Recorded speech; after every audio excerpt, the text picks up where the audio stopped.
Good morning student. Class 12 गद्य खंड का हमारा 4th लेसन चल रहा है।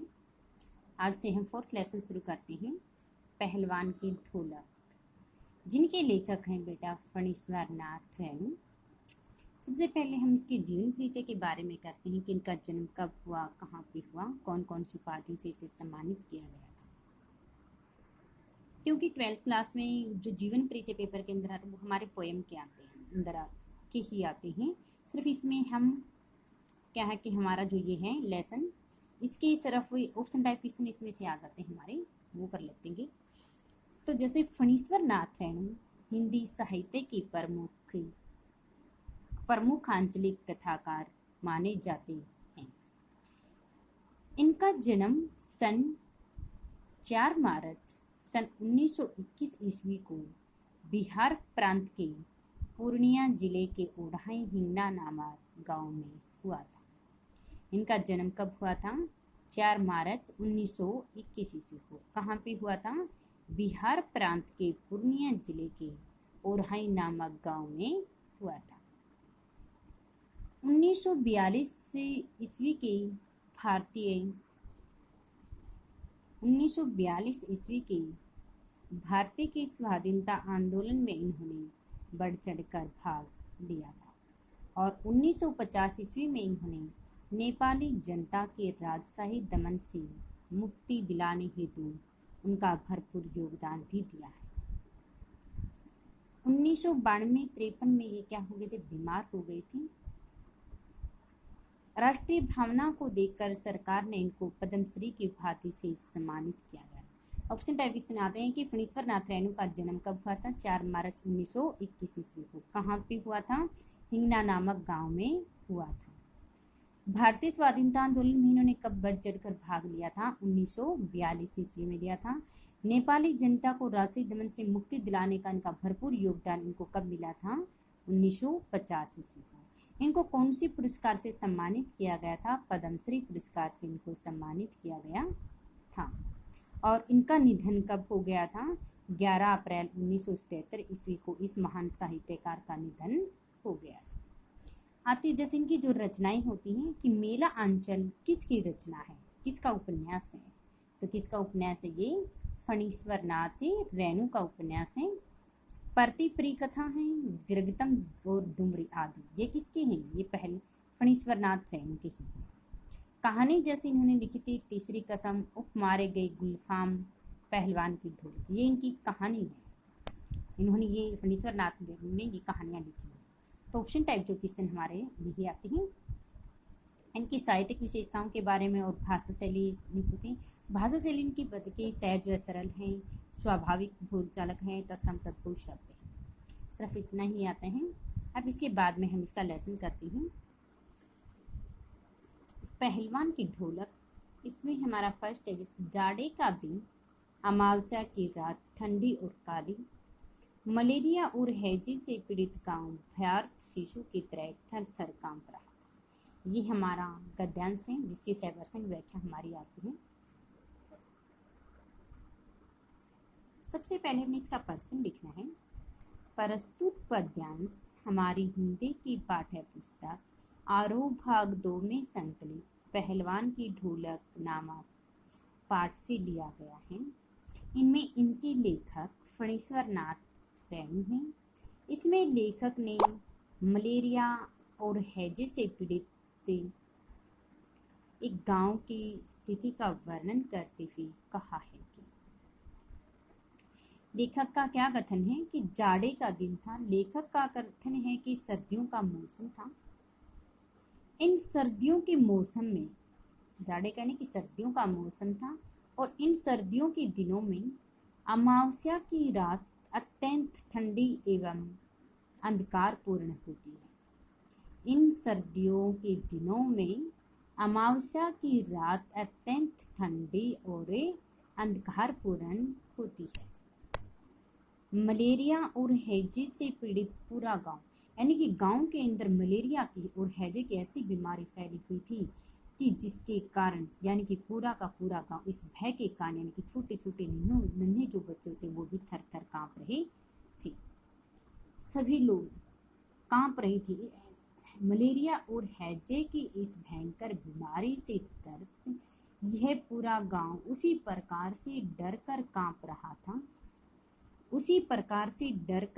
रहा था, जिस प्रकार से शिशु किसी भयभीत होकर भैंसे काट, जिस प्रकार से एक छोटा सा नन्हा बच्चा किसी से डरकर थर थर कांपने लग जाता है, उसी प्रकार से ये पूरा गांव भी मलेरिया की बीमारी को देख करके कांप रहा है। पुरानी और उजड़ी घास फूस की झोपड़ियों में अंधकार और सन्नाटे का सम्मिलित साम्राज्य था, सन्नाटा छाया हुआ था। इस गांव में चारों ओर पुरानी और उजड़ी हुई बांस तथा घास फूस से बनी हुई झोपड़ियां रही, और इस रात्रि के गहन अंधकार में और सन्नाटे का मिला जुला जो साम्राज्य होता है वह फैला हुआ है, छाया हुआ है। अर्थात गांव में चारों तरफ क्या हो रखा है, अंधकार और सन्नाटा ही छाया हुआ है। गांव में क्या हुआ है, अंधकार और सन्नाटा ही छाया हुआ है। अंधेरा और अंधन यानी कि चारों तरफ क्या सन्नाटा छा हुआ है। इस भयंकर अंधेरे में किसी की आवाज यानी कि चारों तरफ हमने ऐसा सूनापन दिखाई दे रहा है, गांव के अंदर किसी के बोलने की आवाज तक भी हमें सुनाई नहीं देती है।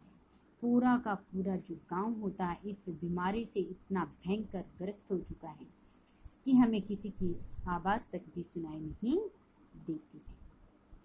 इसमें ये बाद में इसका विशेष लिखना है आपने में गांव और मलेरिया हैजे से की भयंकर जो बीमारी होती है उसका वर्णन किया गया है। भाषा भी सहज सरल है, काव्यात्मक शैली का प्रयोग किया गया है, तत्सम तद्भुत शब्द हैं और आंचलिकता का समावेश है। इसके बाद में इसके गद्यांश के क्वेश्चन आंसर आते हैं। इसके गद्यांश के क्वेश्चन आ गए, जैसे लेखक किन दिनों का चित्रण कर रहा है, यानी कि सर्दियों के समय का वर्णन कर रहा है। गांव किन किन बीमारियों से पीड़ित है, मलेरिया और हैजे की बीमारी से पूरा गांव ग्रस्त है। मलेरिया और हैजे संपीड़ित गांव किसके समान कांप रहा है।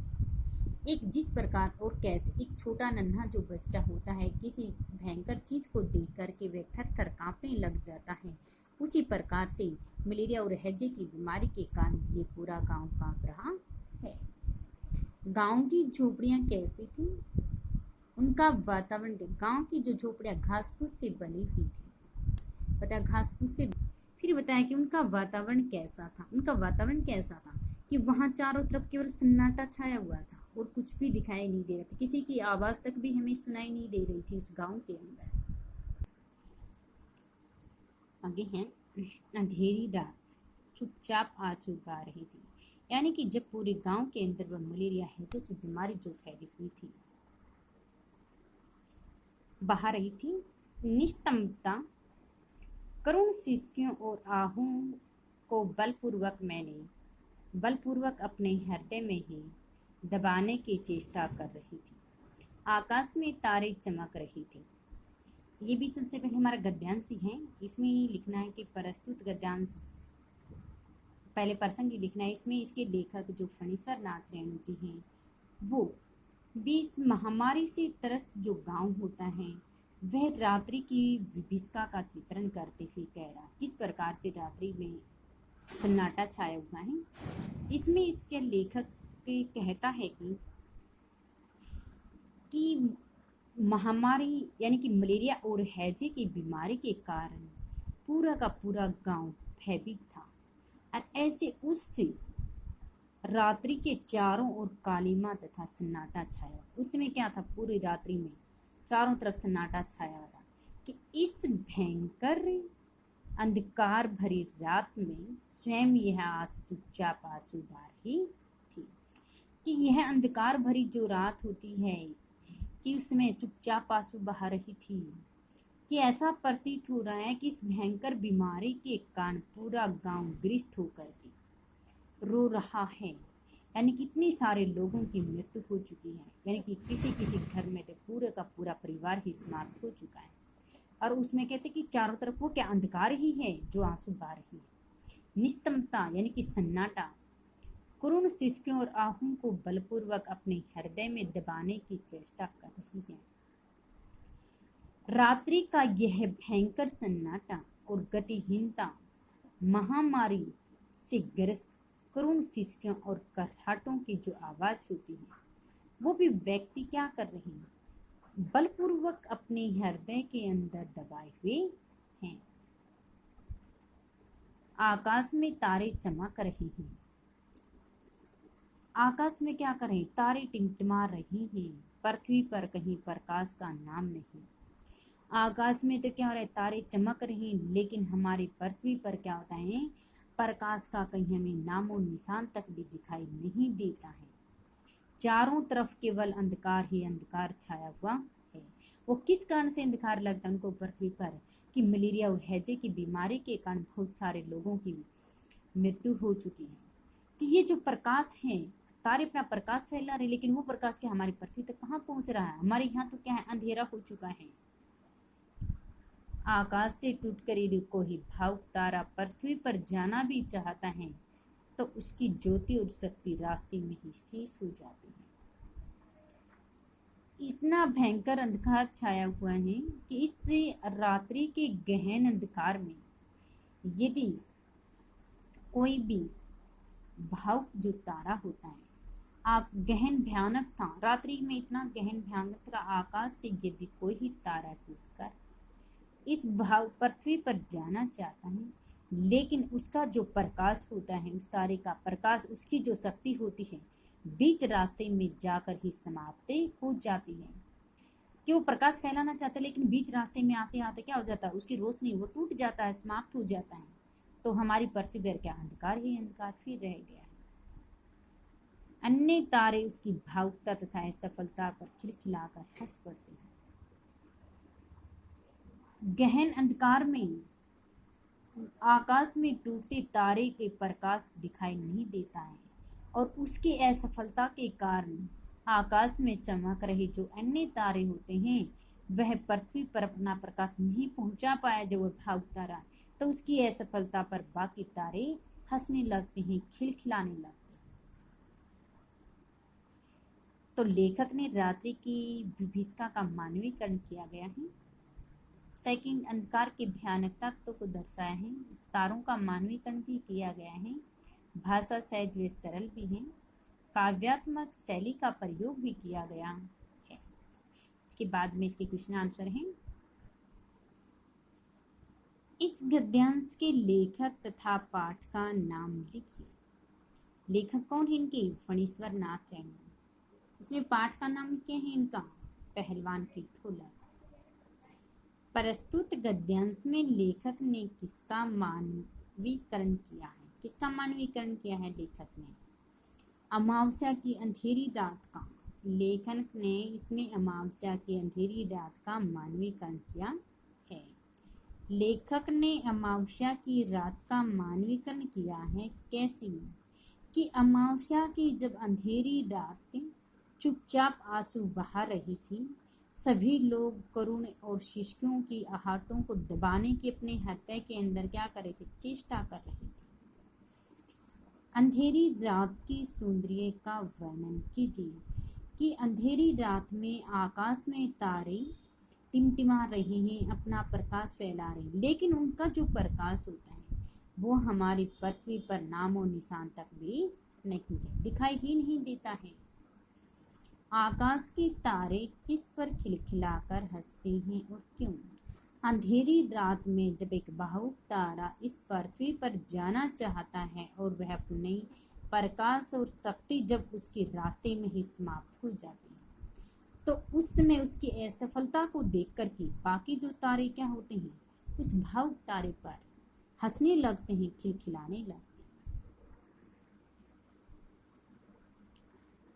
आगे है, सियारों का क्रुदन और पेचक की ड्रामी आवाज कभी कभी निस्तमता भंग कर देती है। वह कहते कि सियारों के रोने की आवाज और ये भयंकर बीमारी, कभी कभी सन्नाटा छा जाता है। गांव की झोपड़ियों से करहाने और कई करने की आवाज, हरे राम हरे राम। भगवान की टेरर से सुनाई पड़ती है। वे गांव में झोपड़ियों के अंदर रहने वाले जो लोग होते हैं वो अपनी आवाज से में क्या करें हीराम कि उस समय जब उनके किसी के माँ बाप भाई बहन उस भयंकर बीमारी से ग्रस्त हो चुके हैं तो वो क्या करें, रो रही भगवान को बार बार याद कर रही हैं कि ये भगवान आपने ऐसा क्यों किया, ऐसे दुख दर्द हमें क्यों दिए। बच्चे भी कभी कभी निर्बल होठों से माँ माँ पुकार कर रो पड़ते हैं। छोटे छोटे नन्हे जो बच्चे होते हैं जिनकी माँ मर चुकी होती हैं, दूध में जो बच्चे होते हैं वो क्या करते हैं, अपने निर्बल ऐसे कमजोर कोमल होठों से बार बार माँ माँ शब्द पुकार रही हैं। पर इससे रात्रि की निस्तमता में विशेष बाधा नहीं पड़ती, पर इस रात्रि के गहरे अंधकार में कोई विशेष कठिनाई नहीं आई है। कुत्तों की परिस्थितियों को ताड़ने की एक विशेष बुद्धि होती है। वे दिन भर राख के घूरों पर गठरी की तरह सिकुड़ कर मन मार कर पड़े रहते हैं। संध्या या गंभीर रात्रि को सब मिलकर रोते हैं। रात्रि अपनी भीषणताओं के साथ चलती रहती है। ये रात्रि तो अपनी ऐसे भयंकर बीमार है, इसमें भीषण डरावना अंधकार तो ऐसे छाए रहता है, चली जाती है। उसकी सारी भीषणता को ताल ठोक कर ललकारती रहती है। ये भी हमारा गद्यांश ही है। सबसे पहले हमें इसका प्रसंग में बताना है। इसमें भी इनके लेखक फणीश्वर नाथ जो रेणु हैं उन्होंने सुनसान गांव की रात्रि के भयंकर जो वातावरण है और पहलवान ढोलक की ललकारती आवाज उसके बारे में बताता है कि उस समय उन बच्चों को उन लोगों को सांत्वना देने के लिए पहलवान ढोलक ने क्या किया था।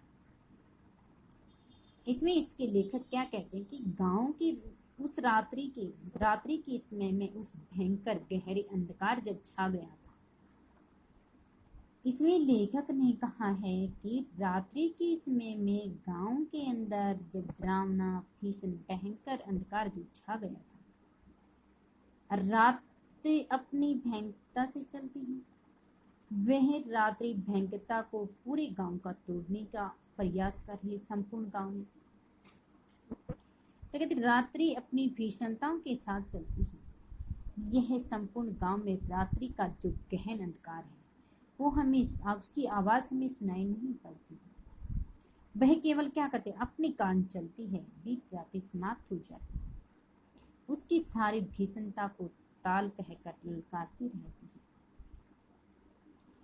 उस समय क्या होता है कि उस पहलवान उस भयंकरता में केवल जब ऐसी भयंकरता आई है उस समय पहलवान ढोलक की तान ही एक ऐसी तान है जो इस भीषणता को अपनी तान के द्वारा ललकारती रहती है। जिस सुबह के समय तो क्या होता है सभी लोग आपस में एक दूसरे का हालचाल पूछने के लिए आ जाते हैं, तो उस समय क्या हो रहा है केवल इस गांव में भयंकरता में केवल पहलवान ढोलक की तान ही एक ऐसी तान है जो अपनी तान के द्वारा पूरे गांव में क्या करती है, ललकारती रहती है पूरे गांव को। सिर्फ पहलवान ढोलक संध्या के समय प्रातः काल तक एक ही गति बजती रहती है, एक ही गति में।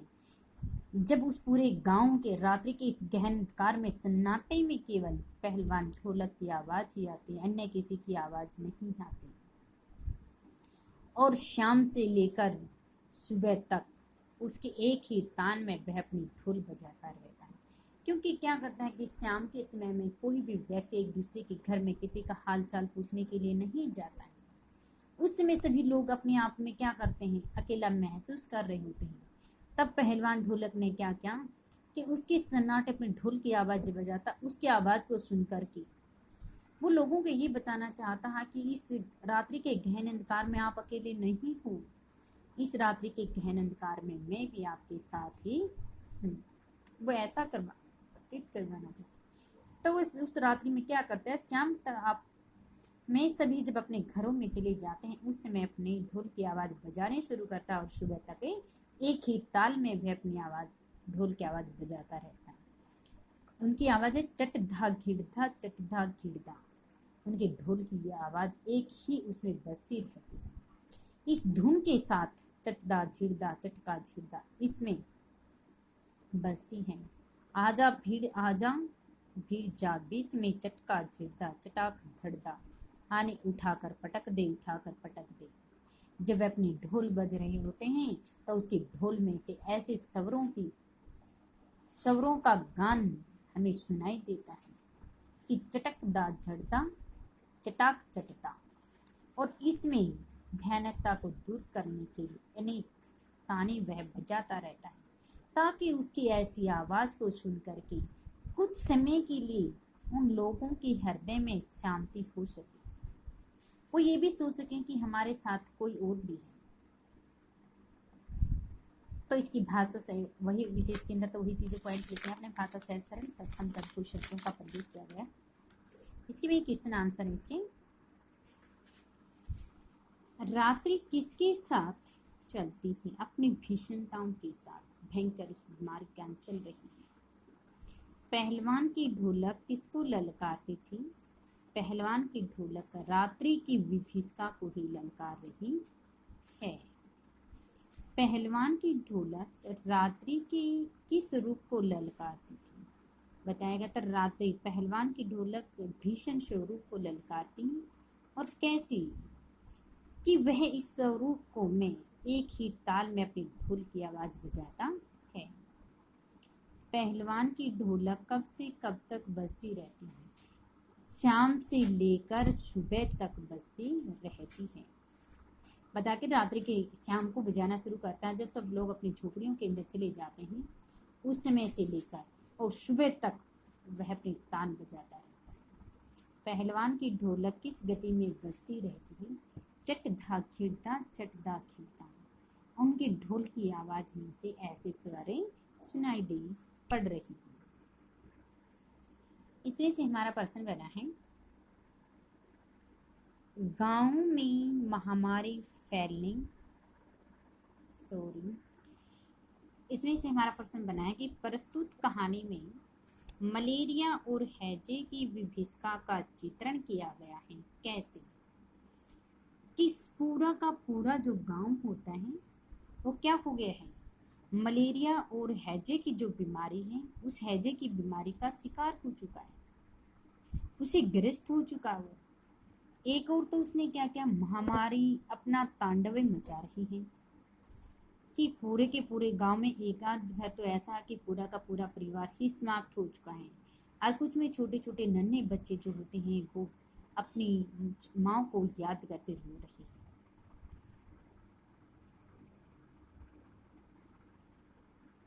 दूसरी ओर वह कहते इस रात्रि का गहन अंधकार लोगों को के हृदय को दहला देता है कि इस विभीषिका के से भयभीत होकर के, इस भयंकर बीमारी से भयभीत होकर के संपूर्ण गांव एक शिशु के समान उनका जो भय होता है वह क्या करके थर थर करके कांप रहा है। वहां पर घास फूस से बनी हुई जो झोपड़ियां होती हैं, उन घास फूस से बनी हुई झोपड़ियों में चारों ओर केवल सुनापन सन्नाटा अंधकार छाया हुआ है। ऐसा प्रतीत हो रहा है मानो ये पूरा का पूरा जो गांव होता है वो सूना हो गया है, खाली हो गया है। प्रतिदिन क्या होती थी, गांव के अंदर से 2-3 जो लाशें होती हर रोज निकलती रहती थी। ऐसा करके दिन में पक्षियों के कलरव हाहाकार, लोगों के रोने की आवाज आदि थी। तो अपनी झोपड़ियों को ऐसा सुन होकर के घुस जाते थे रात्रि के समय में, और वे क्या करते थे, सुबह देखे दम तोड़ जाते थे। तो किसी का बेटा कहकर पुकारने तक की हिम्मतें भी नहीं जुटाती थी। ऐसी भयंकर बीमारी गांव के अंदर फैली हुई है। रात के भयानक सन्नाटे में पहलवान की ढोल का क्या प्रभाव पड़ा?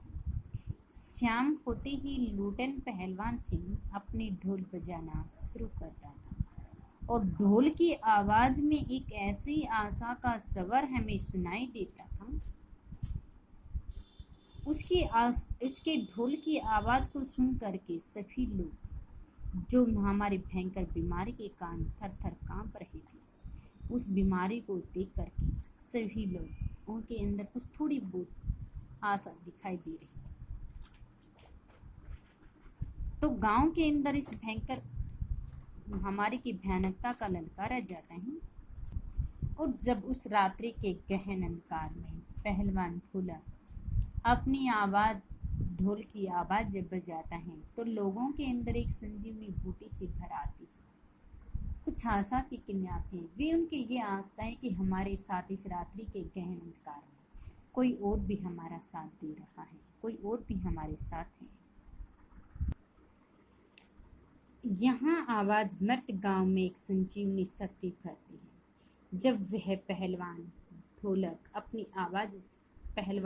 अपनी ढोल की आवाज बजाता है तो उसमें उस मर्त गांव के अंदर लोगों के अंदर एक संजीवनी शक्ति से भर आती है। लूटन सिंह पहलवान, यानी कि इसका नाम, पहलवान का नाम क्या था? लूटन। यह लूटन पहलवान की आवाज को सुन करके एक की संजीवनी शक्ति भर आती थी।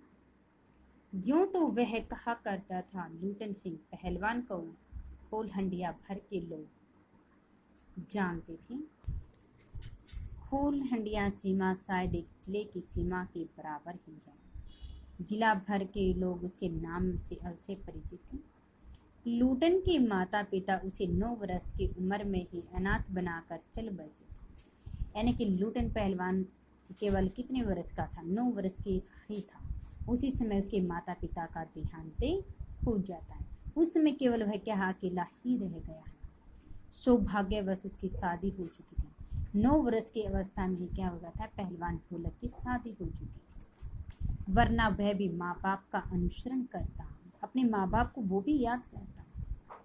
विधवा सास ने पाल पोस कर बड़ा किया, यानी कि उसकी विधवा सास ने ही क्या किया था? पहलवान ढोलक को पाल पोस कर बड़ा किया था। बचपन में वह गाय चराता, भरोशन दूध पीता, कसरत किया करता था। गांव के लोग उसकी सास को तरह तरह की तकलीफ दिया करते थे।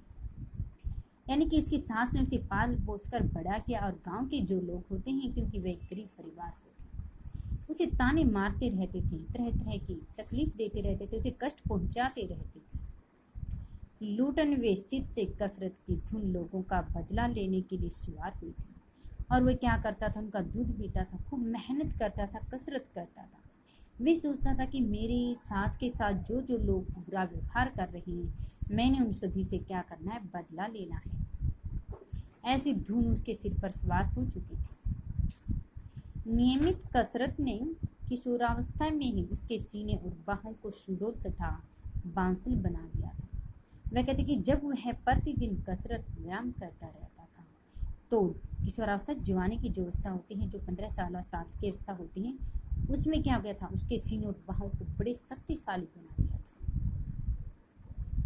जवानी में कदम रखते ही वे गांव में सबसे अच्छा पहलवान समझा जाने लगा। और फिर क्या हो गया? सभी लोग उसे पहलवान के नाम से ही, लूटन पहलवान सिंह, लूटन पहलवान नस के नाम से जाने लगे थे। वह दोनों हाथों को दोनों ओर 45 डिग्री की दूरी पर फैलाकर चलता था। पहलवानों की भांति चलने लगा, कुश्ती भी लड़ता था। फिर क्या था? पूरे गांव में अपने हाथों को फैला करके वह इस तरह से चलता था कि पूरे के पूरे गांव में सभी लोग उसको देखकर क्या करते थे? डरने लग गए थे। एक बार दंगल देखने श्यामनगर का मेला गया। यानी कि लूटन पहलवान सिंह, एक बार क्या होता है, श्यामनगर में मेला भरा होता है। और उसमें जब गांव के अंदर वह मेला भरता है तो कुश्ती की जाती है। तब वह कुश्ती देखने के लिए वहां पे क्या होता, चला जाता है। पहलवानों की कुश्ती और दांव पेंच देख करके उससे नहीं रहा गया। जवानी की मस्ती और ढोल की ललकारती हुई आवाज ने उनकी नसों में बिजली उत्पन्न कर दी। उसने बिना कुछ सोचे समझे दंगल में शेर के बच्चे को चुनौती दी थी। उसमें पहलवान ढोलक क्या करता है? दांव पेंच तो वो इतना कुछ जानता तक नहीं था। फिर भी उसने क्या किया? उन पहलवानों को देख करके उसके सीने में एक बिजली की तरह, उसकी नसें में एक बिजली की तरह करंट उत्पन्न होने लगता है कि उसको ये होता है कि दंगल में ये लोग चुनौती दे रहा है, ये शेर का जो बच्चे के नाम से इसको जाना जाता है, क्यों ना मैं इसके साथ कुश्ती करूं। उसके साथ कुश्ती करने के लिए कोई भी आगे नहीं आ रहा। तो उसमें पहलवान शेर के बच्चे के नाम से, असल में जो शेर का बच्चा, इसका नाम चांद सिंह होता है, तो बिना कुछ कोई भी चीज़ सोचे समझता नहीं और दंगल में आ जाता है। शेर के बच्चे से लड़ने के लिए। शेर के बच्चे का नाम असली यानी कि शेर के बच्चे का सही नाम क्या था? चांद सिंह था। वह अपनी गुरु पहलवान बादल सिंह के साथ पंजाब से पहले श्यामनगर में मेला देखने आया था और उसके गुरु का नाम क्या था? बादल सिंह था। और वह अपने गुरु के संग श्यामनगर में मेला भरा और पंजाब से वहां पर मेले में आ गया। सुंदर जवान, अंग प्रत्यंग से सुंदरता टपक पड़ती थी। 3 दिनों से पंजाबी और पठान पहलवानों के गिरोह के अपनी जोड़ी और उम्र के सभी पट्टों को पछाड़कर उसने शेर के बच्चे की टाइटिल प्राप्त कर ली। इसलिए वे दंगल के मैदान में लंगोट लगाकर एक अजीब किलकारी भयंकर छोटी दुलारी लगाया करता था। देशी नौजवान पहलवान उससे लड़ने की कल्पना से भी घबराते थे। अपने टाइटिल को सत्य प्रमाणित करने के लिए चांद सिंह बीच बीच में धाड़ता फिरता था कि यानी कि जो पहलवान होते हैं, नौजवान जो पहलवान साधारण जो होते हैं, उसे लड़ने के लिए उस दंगल के अंदर कोई भी आगे नहीं आता है और वो सभी में यानी कि शेर की तरह बीच बीच में धाड़ रहा है कि कोई मुझसे मुकाबला कर यानी कि लड़ो, मेरे साथ कुश्ती करो। लेकिन उसको देख करके, उसके हाव भाव ऐसे को देख करके कोई भी उसी के साथ नहीं आता है, कोई भी उसे लड़ने के लिए तैयार नहीं होता है। श्यामनगर के दंगल में और शिकार प्रिय वर्द राजा साहब उसे दरबार में रखने की बातें कर ही रहे थे। लूटन ने शेर के बच्चे को चुनौती दी थी। श्यामनगर के मेले में यानी जो राजा साहब होते हैं, जिनको जो पालन पोषण करते हैं, जिनके खाड़े में यह लूटन सिंह जाते थे, तो उससे पहले उसने क्या कर दिया? लूटन ने शेर के बच्चे को, चांद सिंह को क्या कर दी? चुनौती दे दी। सम्मान प्राप्त चांद सिंह पहले तो किंचित उसकी सपर्दा पर मुस्कुराया, फिर बाज की तरह उस पर टूट पड़ा। पहले तो क्या करता है वह चांद सिंह उसकी तरफ देखता है और फिर क्या करता है? हंसी आती है उसको कि ये मेरे साथ कुश्ती लड़ने के लिए तैयार है। और बाद में क्या करता है? वह जिस प्रकार से बाज किसी चीज को पर टूट पड़ता है, उसी प्रकार से छटपटाने लगता है। ये चांद सिंह भी इस पहलवान को देखकर ऐसे छटपटा रहा है, ऐसे उसका खून खोल रहा है। ठीक है, आज हम यहीं तक करते हैं। 23वें हमारे जो क्वेश्चन आंसर जीवन परीक्षा और ये जो गद्यांश होते हैं, ये हमारे राइट प्लस लर्न होने चाहिए।